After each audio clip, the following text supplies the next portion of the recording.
Starting in the early 60s and on through the whole muscle car era and beyond, Hurst is one of the top names, if not the top name in muscle car performance accessories and aftermarket. It started with Hurst shifters.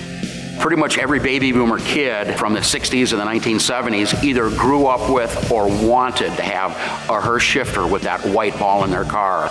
When you think of Hurst, I mean, you just always think of performance. You know, they've always had the different accessories, the shifters. We wanted to kind of show something early on. We have the 68 and the 69 Hurst, and then now we jump forward to the late model, the Chrysler 300 and the Challenger.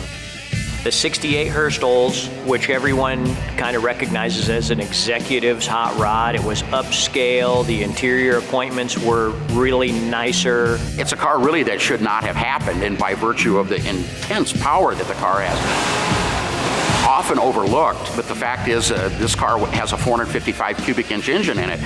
That was not allowed at General Motors, not until 1970. Now we know through research and history that they really installed that engine at Oldsmobile, but they just didn't tell anybody about it at the time.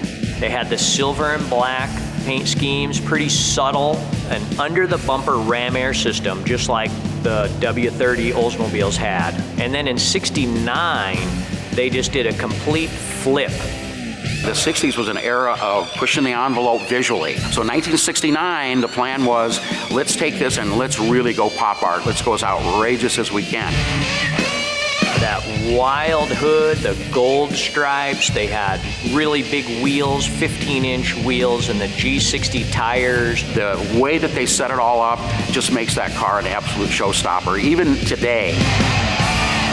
Auto manufacturers today are still connecting their name with Hurst. If we go to the mid to the late 2000s, it was definitely a resurgence of performance, and two cars from all the manufacturers that embody that about as good as anybody did was Chrysler Corporation with their Chrysler 300, and of course with the debut of the Challenger in 2008. What's cool is Hurst came up with a program to be able to once again, recreate that magic of the bygone era and to add those Hurst touches onto a couple of cars that were ideally suited for it in the modern era.